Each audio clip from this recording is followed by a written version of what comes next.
Muy buenos días, mis amados hermanos. Dios me los bendiga. Franklin aquí otra vez con ustedes, acompañándoles en nuestro devocional diario. Y como hemos de saber, estamos leyendo en el libro de los Hechos. Esta mañana estamos leyendo en el capítulo número 19 de Hechos. Entonces vamos a empezar, pero antes invitemos como siempre la presencia del Espíritu Santo, que sea Él el que viene y nos ministre su palabra. Ahí donde estás, te invito a que inclines tu rostro y oremos. Amado Padre, gracias te damos por tu preciosa, maravillosa palabra, Señor. En esto que abrimos tu palabra, Señor, te pedimos que tú nos des oídos para oír y ojos para ver, Señor, y nos muestres las maravillas de tu palabra, no solo para que sepamos, sino que también para que caminemos en ella. Te lo pedimos y lo recibimos en el nombre poderoso de Cristo Jesús. Amén y amén. Y bueno, sin más, vamos a entrar inmediatamente a la palabra de Dios. Hechos capítulo 19, estoy leyendo de la versión Nueva Traducción Viviente.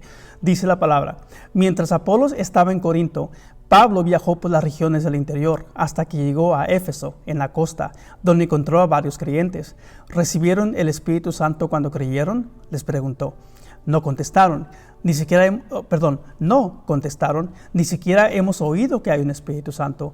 Entonces, ¿qué bautismo recibieron?, preguntó.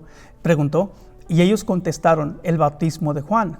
Pablo dijo: el bautismo de Juan exigía arrepentirse del pecado, pero Juan mismo le dijo a la gente que creyera en el que vendría después, es decir, en Jesús.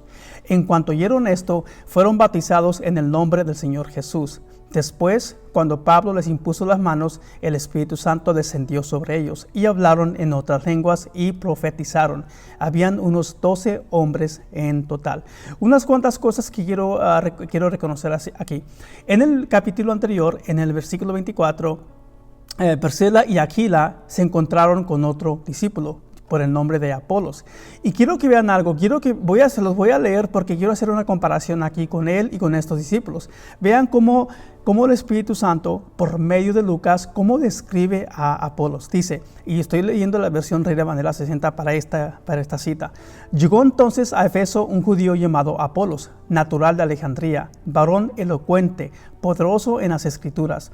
Este había sido instruido en el camino del Señor, y siendo de espíritu fervoroso, hablaba y enseñaba diligentemente lo concerniente al Señor, aunque solamente conocía el bautismo de Juan. Y comenzó a hablar con denuedo en la sinagoga. Pero cuando lo oyeron Priscila y Aquila, le tomaron aparte y le expusieron más exactamente el camino de Dios.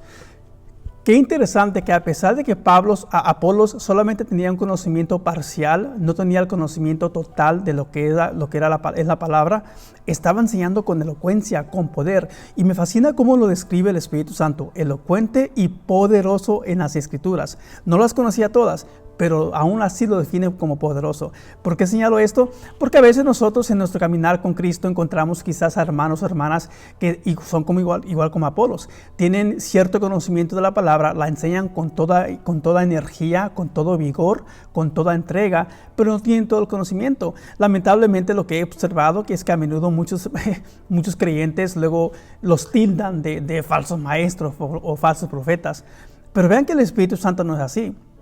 Él lo describe como poderoso en la Escritura y elocuente. Entonces, aquí un principio que nosotros podemos aprender o debemos aprender del Espíritu Santo es que siempre hablemos con gracia y con suavidad de palabra, ternura de palabra. No hablar con fuerza, con una actitud bien recia. No es necesario. Simple y sencillamente hablemos como el Espíritu Santo habla. Cuando hay personas que están enseñando y quizás no tienen todo el conocimiento de la palabra en su totalidad, hablemos con suavidad, con ternura, con gracia. De aquí podemos aprender. Y entonces digo esto porque Apolos no tenía el conocimiento completo y los discípulos tampoco. Entonces era obvio que es muy probable que estos discípulos fueron enseñados por Apolos, porque Apolos dice que él enseñaba por la sinagoga. Él iba por todas las orillas enseñando solamente lo que él conocía. Entonces, estos discípulos posiblemente eran discípulos de él, fueron enseñados por él, por eso tenían el mismo nivel de conocimiento limitado. Y otra cosa dice, muy interesante, el bautismo de Juan. ¿Cuál es el bautismo de Juan? Es el bautismo del arrepentimiento. Luego cuando después Pablo les explica, quiero regresar a la lectura, el versículo 4 dice, el bautismo de Juan exigía arrepentirse del pecado, pero Juan mismo le dijo a la gente que creyera en el que vendría después, es decir, en Jesús. O sea, Juan el Bautista estaba preparando el camino para el Señor, de tal forma que cuando llegase Jesús iban a creer por completo. Digo, el versículo 5 dice, en cuanto oyeron esto, Pablo les está predicando ahora aquí a los discípulos, en cuanto oyeron esto, fueron bautizados en el nombre del Señor Jesús. Después, cuando Pablo les impuso las manos, el Espíritu Santo descendió sobre ellos. Fueron bautizados en el Espíritu Santo y hablaron en otras lenguas y profetizaron. Había unos 12 hombres en total. 3 cosas aquí. El bautismo del arrepentimiento se ha dicho por muchos teólogos que es el bautismo en el nombre del Padre. Aquí dice luego también después del Padre, dice en el 5 dice, cuando oyeron esto fueron bautizados en el nombre del Señor Jesús. Y luego Pablo les impuso manos y fueron bautizados en el nombre del Espíritu Santo. Es decir, el Espíritu Santo cayó sobre ellos y fueron bautizados en poder. Entonces aquí estamos viendo que todo se completó. Lo que Juan el Bautista había dejado preparado, aquí se consumió cuando llegó Pablo a predicarles la verdad en su totalidad. Entonces, si continuemos. Dice en el versículo 8, luego Pablo fue a la sinagoga y predicó con valentía durante los siguientes 3 meses, discutiendo persuasivamente sobre el reino de Dios. Pero algunos se pusieron tercos, rechazaron el mensaje y hablaron públicamente en contra del camino. Así que Pablo salió de la sinagoga y se llevó a los creyentes con él. Entonces asistía diariamente a la sala de conferencia de Tirano, donde exponía sus ideas y debatía. Esto continuó los siguientes 2 años. Ahí estuvo Pablo 2 años. De modo que gente de toda la provincia de Asia, tanto judíos como griegos, oyó la palabra del Señor. Qué interesante el versículo 10. Dice que toda la provincia de Asia. ¿Se acuerdan que Pedro, leímos en capítulo 5 me parece de Pedro, cuando él andaba haciendo sus viajes misioneros? Andaba predicando por todas las aldeas. Quisieron ir a Asia, pero el Espíritu Santo se los prohibió. En este caso, con Pablo, el Espíritu Santo los envió, porque Pedro fue llamado a predicarle a los judíos. Pablo fue llamado a predicarle a los gentiles. Aunque aquí hay también judíos, hay entre todo, hay judíos y hay gentiles. Entonces, otra cosa. Cuando Pablo estaba predicando en las sinagogas durante los siguientes 3 meses, dice que discutía persuasivamente sobre el reino de Dios. Pero algunos se pusieron tercos, rechazaron el mensaje y hablaron públicamente. O sea, Pablo estaba enfrentando no solamente resistencia, luego empezó en medio de toda esa predicación, los corazones de ciertas personas se les endurecieron. Y no solamente se endurecieron, rechazaron, ridiculizaron, insultaron, ofendieron. ¿Qué hizo Pablo? Lo sabio. Bueno, si ya no quieren escuchar, si me van a ofender, tomo mis cosas y me voy. Y eso es lo sabio. No podemos nosotros compartir la palabra con alguien que básicamente no solamente resiste, sino que se endurece de corazón y luego empieza a insultar, ofender. En ese caso, hagamos lo que hizo Pablo. Aquí aprendemos. Callemos y nos apartemos de ese lugar, sea quien sea, es lo sabio que debemos hacer. Y continuemos. Versículo 11. Dios le dio a Pablo el poder para realizar milagros excepcionales. Cuando ponían sobre los enfermos pañuelos o delantales que apenas habían tocado la piel de Pablo, quedaban sanos de sus enfermedades y los espíritus malignos salían de ellos. Qué interesante este versículo. Leímos también hace unos cuantos capítulos que Pedro, mucha gente, para la vida de que ellos sean sanos o los espíritus inmundos sean echados fuera, mucha gente ponía a la gente en el camino, al lado del camino de Pedro, para que tan solo su sombra pudiese echar fuera demonios o sanarlos. Un milagro muy interesante. Y luego aquí dice que por medio de pañuelos y delantales. ¿Se acuerdan lo que dijo Jesús en Juan capítulo 14, versículo 12? Él dijo, de cierto os digo, el que en mí cree, las obras que yo hago, él las hará también y aún mayores hará, porque yo voy al Padre.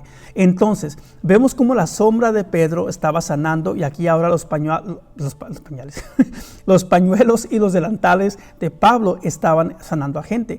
Ni este tipo de milagro fue registrado en el ministerio eterno de Jesús. ¿Pero por qué? ¿Por qué he señalado esto? Porque Jesús dijo, no, si ustedes se sorprenden, si se asombran lo que yo estoy haciendo, no solo ustedes van a hacer todo esto, van a hacer aún mayores obras que estas. Entonces, no se sorprendan, mis amados hermanos, si hoy en día vemos a creyentes realizando milagros, mayores milagros que los que hizo Jesús cuando Él andaba aquí en la tierra. Sabemos que es el Espíritu Santo, sabemos que es obra de Dios, pero eso, nuestra obediencia y nuestra fe permite que Dios pueda actuar, porque Dios actúa con nosotros. Él actúa por medio de nosotros, pero para que Él pueda actuar por medio de nosotros, nosotros tenemos que actuar primero. Bueno, versículo 13. Un grupo de judíos viajaba de ciudad en ciudad, expulsando espíritus malignos. Trataban de usar el nombre del Señor Jesús en sus conjuros y decían: te ordeno en el nombre de Jesús, de quien Pablo predica, que salgas. 7 de los hijos de Seba, un sacerdote principal, hacían esto. En una ocasión que lo intentaron, el espíritu maligno respondió: conozco a Jesús y conozco a Pablo, pero ¿quiénes son ustedes? Entonces el hombre con el espíritu maligno se lanzó sobre ellos, logró dominarlos y los atacó con tal violencia que ellos huyeron a la casa desnudos y golpeados. Esta es una situación muy grave y la verdad un poco aterradora para ellos. Fueron atacados básicamente por un demonio y fueron golpeados, salieron de allí huyendo, golpeados, desnudos. Imagínense el temor que esto ocasionó tan solamente con ellos. Pero qué interesante, vean lo que dice el versículo 7, el versículo 15. Dice: en una ocasión que lo intentaron, el espíritu maligno respondió. O sea, en una ocasión. ¿Qué te da a entender esto? Que ya lo habían hecho en otras ocasiones, que en algunas otras ocasiones ya lo habían intentado y a lo mejor no hubo respuesta. En esta ocasión hubo respuesta por el demonio. Versículo 17. Esta historia corrió velozmente por toda Éfeso, entre judíos y griegos por igual. Un temor solemne descendió sobre la ciudad y el nombre del Señor Jesús fue honrado en gran manera. Déjenles digo algo, mis amados hermanos. Dios siempre toma cualquier situación que estemos enfrentando, cualquier situación de tinieblas, pandemias. Él puede tomar cualquier situación y la aprovecha. Es allí donde Él mismo se glorifica. Donde quiera, como les dije la semana pasada, donde quiera que haya tinieblas, la luz resplandece. El nombre de Jesús se expande. Pero hay que hacer nuestra parte para que esto pueda suceder. Entonces, nunca nos dejemos desanimar o desalentar por lo que estamos enfrentando, ya sea a nivel global, nivel nacional, nivel estatal, nivel local o nivel familiar. En tu propia familia a lo mejor algo está pasando en tu vida personal. Es allí donde Dios se glorifica. Es allí donde Dios se manifiesta. La gloria de Dios se manifiesta. Entonces, ánimo y aliento. Versículo 18. Muchos de los que llegaron a ser creyentes confesaron sus prácticas pecaminosas. Ver aquí cómo se engrandeció el nombre de Jesús y cuál fue el resultado. Muchos de los que llegaron a ser creyentes confesaron sus prácticas pecaminosas. Varios de ellos que practicaban hechicería trajeron sus libros de conjuros y los quemaron en una hoguera pública. El valor total de los libros fue de 50,000 monedas de plata. Y el mensaje acerca del Señor se extendió por muchas partes y tuvo un poderoso efecto. Tiempo después, Pablo se vio obligado por el Espíritu a pasar por Macedonia y Acaya antes de ir a Jerusalén. Y después de eso dijo: tengo que ir a Roma. Envió a sus 2 asistentes, Timoteo y Erasto, a que se adelantaran a Macedonia, mientras él se quedó un poco más de tiempo en la provincia de Asia. Por ese tiempo se generó un grave problema en Éfeso con respecto al camino. Comenzó con Demetrio, un platero que tenía un importante negocio de fabricación de templos de plata en miniatura de la diosa griega Artemisa. Él les daba trabajo a muchos artesanos. Los reunió a todos junto con otros que trabajaban en oficios similares y les dirigió las siguientes palabras: caballeros, ustedes saben que nuestra riqueza proviene de este negocio, pero como han visto y oído, este tal Pablo que ha convencido a mucha gente al decirles que los dioses hechos a mano no son realmente dioses. Y no solo lo ha hecho en Éfeso, sino por toda la provincia. Por supuesto que no solo hablo de la pérdida del respeto público para nuestro negocio. También me preocupa que el templo de la gran diosa Artemisa pierda su influencia y que Artemisa, esta magnífica diosa adorada en toda la provincia de Asia y en todo el mundo, se le despoje de su gran prestigio. Aquí obviamente la religión y la fortuna. Aquí la prioridad no son los creyentes, no es la enfermedad de los creyentes, no es la pobreza, no es el bienestar. Aquí las dos prioridades que estamos leyendo claramente, la fortuna y la religión, más que todo. Religión y fortuna. ¿Qué religión? Por cierto, reglas, dogmas, exigencias que ellos piden. No hay amor por el pueblo. Hay amor por las reglas y por los dogmas, pero no hay amor por el pueblo. Déjate digo algo. Cuando tú evalúas y examinas todas las otras religiones, la gente que le creen al Corán, los budistas, al Hare Krishna, todo tipo de dioses, cuando tú lees algo así, todo se enfoca en reglas, en normas, en dogmas, en dinero, en fortuna, en paz del universo, pero ninguna habla del amor al pueblo, ninguna habla del amor al prójimo, solamente una habla del amor al prójimo, y no es religión, es nuestra relación con Jesús. Es nuestra relación con Jesús, nuestro Señor y Salvador, el que siempre, más que todo, dice: el ministerio no es el proceso, el ministerio no son las normas, no son los dogmas, no son las reglas, el ministerio son los corazones, es el pueblo, la gente, tu prójimo, mi prójimo. Ese es el ministerio, el amor al pueblo de Jesús. Bueno, no me quiero desviar aquí, pero versículo 28. Al oír esto, montaron en cólera y comenzaron a gritar: ¡Grande es Artemisa de los Efesios! Pronto toda la ciudad se llenó de confusión. Todos corrieron al anfiteatro, arrastrando a Gayo y Aristarco, los compañeros de viaje de Pablo, que eran macedonios. Pablo también quiso entrar, pero los creyentes no lo dejaron. Algunos de los funcionarios de la provincia, amigos de Pablo, también le enviaron un mensaje para suplicarle que no arriesgara su vida por entrar en el anfiteatro. Algo que sabemos de Pablo: a él no le importa su vida. Pablo, para él, su vida está lista para ser sacrificada en el altar. Pablo, por predicar el mensaje de vida eterna, su vida no le importaba. Él estaba dispuesto a dar su vida por la vida de los demás. Ese es el amor de Pablo. Bueno, continuemos. Versículo 30. Pero también quiso entrar, pero los creyentes no lo dejaron. Algunos de los funcionarios de la provincia, amigos de Pablo, también le enviaron un mensaje para suplicarle que no arriesgara su vida por entrar al anfiteatro.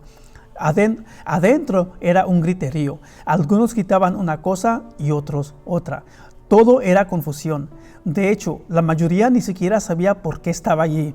Para que vean lo que es la loquera, para que vean lo que es la emoción, lo que es la religión, cómo la gente se aferra a algo sin conciencia, sin conocimiento, es pura emoción, pura tradición, ni siquiera se ponen a pensar. Aquí se están todos reunidos y ni siquiera saben por qué estaban reunidos. Alguien los alborotó, se unieron y de repente entraron en lo que se llama ese pensamiento agrupal, todos pensando de un mismo acorde, pero pensando una loquera básicamente. Versículo 33. Los judíos de la multitud empujaron a Alejandro hacia adelante y le dijeron que explicara la situación. Él hizo señas para pedir silencio e intentó hablar, pero cuando la multitud se dio cuenta de que era judío, empezaron a gritar de nuevo y siguieron sin parar como por 2 horas. Ahí va la loquera. Grande es Artemisa de los Efesios, grande es Artemisa de los Efesios. Versículo 35. Por fin el alcalde logró callarlos lo suficiente para poder hablar. Ciudadanos de Éfeso, les dijo: todos saben que la ciudad de Éfeso es la guardiana oficial del templo de la gran Artemisa, cuya imagen nos cayó del cielo. ¿Cómo la religión, cómo la gente se pone a pensar en semejante cosa? Hoy en día hay cosas similares. Hoy en día vas caminando por las calles y ves ahí alguna fisura en el suelo, en el pavimento, y porque tiene un parecido a algún idólatra, alguna figura o algo por el estilo, hay la gente que se arrodilla y empieza a orar. O sea, ese es el tipo de idolatría que estamos observando, el tipo de tradición, de una creencia sin conocimiento, de una creencia basada en pura emoción, en pura tradición, pero sin explicación alguna. Bueno, continuemos. Versículo 36. Dado que esto es un hecho innegable, no deberían perder la calma ni hacer algo precipitado. Ustedes han traído a estos hombres aquí, pero ellos no han robado nada del templo, ni tampoco han hablado en contra de nuestra diosa. Vaya, alguien tiene un poco de sentido común. Si Demetrio y los artesanos tienen algún caso contra ellos, las cortes están en sesión y los funcionarios pueden escuchar el caso de inmediato. Dejen que ellos presenten cargos formales, y si hubiera quejas sobre otros asuntos, podrían resolverse en una asamblea legal. Me temo que corremos peligro de que el gobierno romano nos acuse de generar disturbios, ya que no hay razón para todo este alboroto.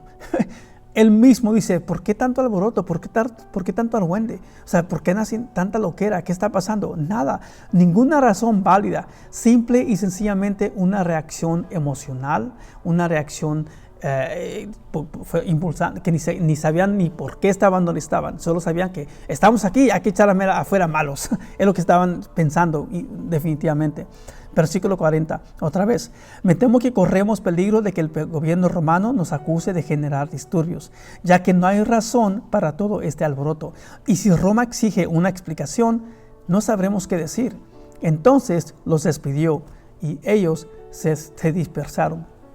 Vaya, qué capítulo tan corto, no muy largo, bueno, medio largo, pero hay 3 puntos. Antes de cerrar, hay 3 puntos que quiero compartir contigo. Si hay algo que quiero que te lleves de este devocional, son 3 puntos de este capítulo. Primero, el ejemplo de Apolos. Tomemos cuidado de cómo hablamos nosotros de nuestros hermanos en Cristo. Siempre hablemos con suavidad, con gracia, con ternura, con amor. Primero. Segundo, atendamos las palabras de Jesús. Él nos dio autoridad para realizar las mismas obras que Él hizo y aún mayores que estas. Amado hermano y hermana, si tú eres un creyente, el Espíritu Santo está en ti. Jesús está en ti. Ese poder que Él tenía, tú tienes, yo tengo. Pero es como cuando estás tú haciendo una taquiza, carne asada y el carbón, no sé cómo se diga, está disminuyendo. ¿Qué lo hacemos para que se vuelva a calentar? Atizamos, ¿no? Atizamos el carbón para que lleguen las llamas. Es igual aquí. El poder resta en nosotros. Hay que atizar ese poder que Dios nos ha dado, que Jesús nos ha dado, la autoridad que Él nos ha dado, el poder que Él nos ha dado. Hay que atizarlo por medio de la palabra, por medio de la oración. Y todo esto que Él realizó, Jesús, nosotros podemos hacer y aún mayores obras que Él. Interesante, ¿no? Pero la verdad. Tercer punto, en medio de las tinieblas, en este caso la pandemia en la que estamos viviendo, la economía que está por el suelo, todo lo que estamos viviendo, Dios se glorifica cuando predicamos su palabra. Cuando predicamos su palabra. Ese es el punto. Prediquemos su palabra, compartamos su palabra, caminemos en la palabra, seamos la palabra encarnada que va creciendo en nosotros. Bueno, espero que el Señor te haya hablado como a mí me ha hablado. Entonces espero que tengas una buena semana, un buen fin de semana, y te invito a que nos acompañes mañana otra vez a la misma hora, donde otro siervo o sierva estará compartiendo la preciosa palabra de Dios. Dios te bendiga.